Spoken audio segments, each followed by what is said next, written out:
Shalom, perkenalkan nama saya Yandre Evina dengan NIM 10120240146,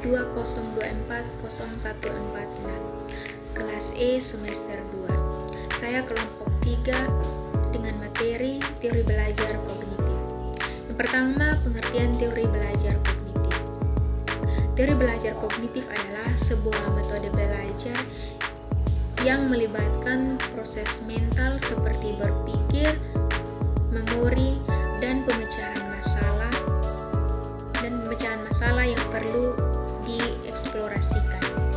Yang kedua, pengertian teori belajar kognitif menurut para ahli. Yang pertama, Jean Piaget. Jean Piaget merupakan seorang ahli biologi dan psikolog Swiss. Ia mengamati anak-anak atau proses pembuatannya. Mereka memahami dunia di sekitar mereka dan akhirnya mengembangkan 4 model. Bagaimana proses pikiran informasi baru dijumpai. Dia mengemukakan bahwa kemajuan anak-anak melalui 4 tahap dan bahwa mereka semua melakukannya dalam urutan yang sama. Ketiga, menurut pendapat Lev Vygotsky. Lev Vygotsky menyatakan bahwa ada 3 klaim yang harus diperhatikan, yaitu yang pertama, keahlian kognitif, di mana keahlian kognitif anak dapat dipahami apabila dianalisis dan diinterpretasikan secara developmental. Menggunakan pendekatan developmental berarti di mana guru memahami fungsi kognitif anak dengan memeriksa asal-usulnya dan mentransformasinya dari bentuk awal ke bentuk selanjutnya. Yang kedua, kemampuan kognitif dimediasi dengan kata, bahasa, dan bentuk diskursus yang berfungsi sebagai alat psikologis untuk membantu dan mentransformasikan aktivitas mental.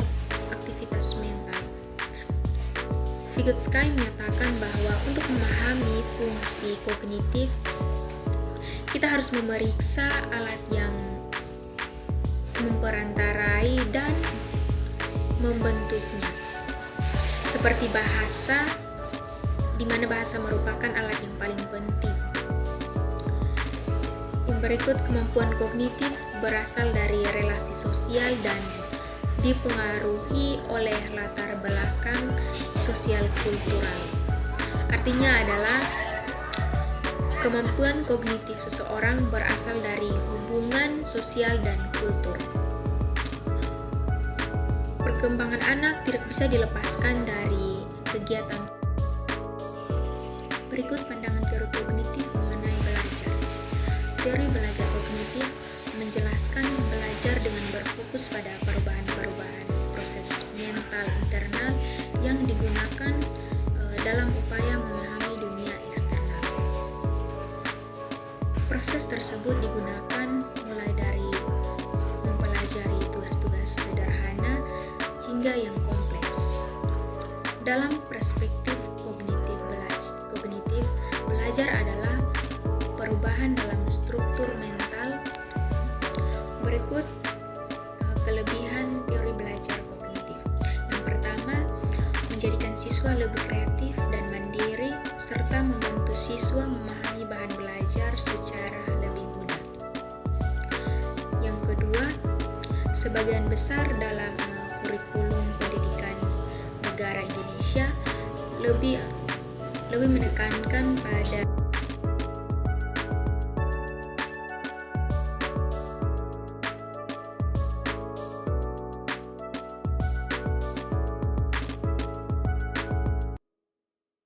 berikut kekurangan teori belajar kognitif, yaitu yang pertama, teori ini tidak menyeluruh untuk semua tingkat pendidikan, serta sulit dipraktikkan, khususnya di tingkat lanjut.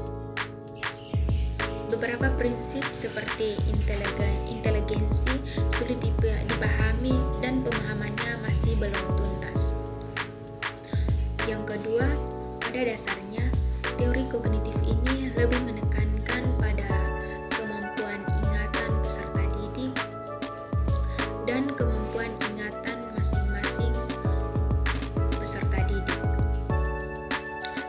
ketiga, kelemahan yang terjadi di sini adalah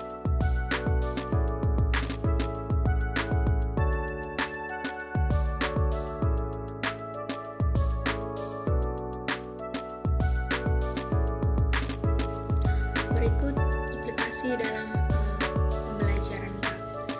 Yang pertama, implikasi teori perkembangan kognitif menurut Piaget dalam pembelajaran PAK, yaitu yang pertama, bahasa dan cara berpikir anak berbeda dengan orang dewasa.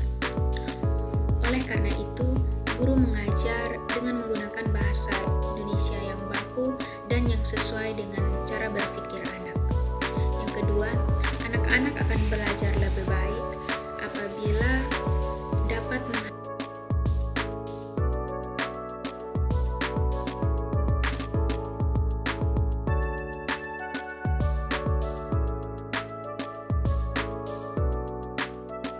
Yang kedua, implikasi teori perkembangan kognitif menurut Lewin dalam pembelajaran PAK, yaitu pemahaman bahwa belajar adalah proses mental yang melibatkan interaksi antara individu dan lingkungannya.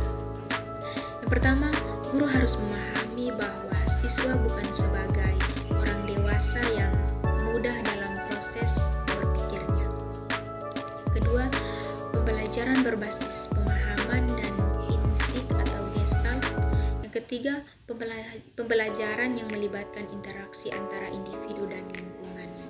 Yang keempat, pembelajaran yang mempertimbangkan faktor-faktor mental seperti motivasi, niat, dan keyakinan.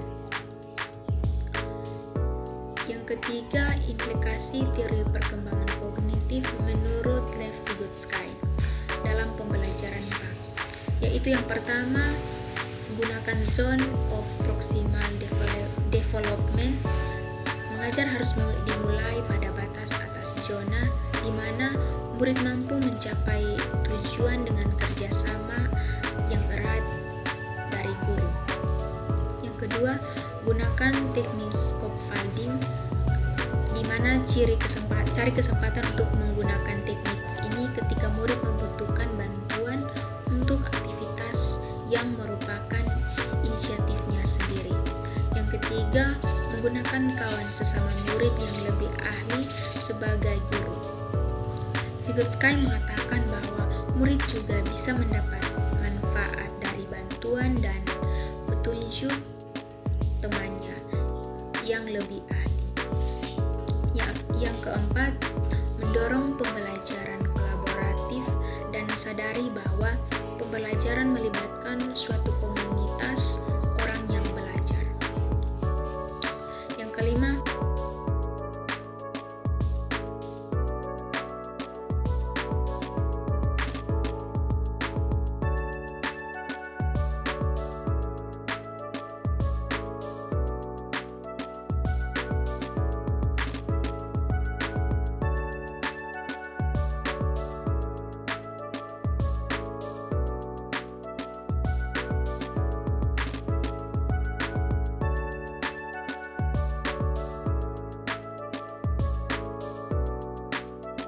berikut pengimplementasian teori belajar kognitif dalam pendidikan pada masa saat ini. Berikut beberapa poin utama implementasi teori belajar kognitif. Yang pertama, fokus pada proses belajar. Teori kognitif menekankan pentingnya proses belajar daripada hasil belajar, di mana guru harus memahami bagaimana siswa memproses informasi dan membangun pengetahuan. Yang kedua, penggunaan metode pembelajaran yang aktif. Pembelajaran aktif seperti diskusi dan pemecahan masalah dapat membantu siswa membangun pengetahuan dan memahami konsep dengan lebih baik. Yang berikut, pengembangan struktur kognitif, di mana guru harus membantu siswa mengembangkan struktur kognitif yang baik dengan menyajikan informasi yang sistematis dan logis. Demikian pemaparan materi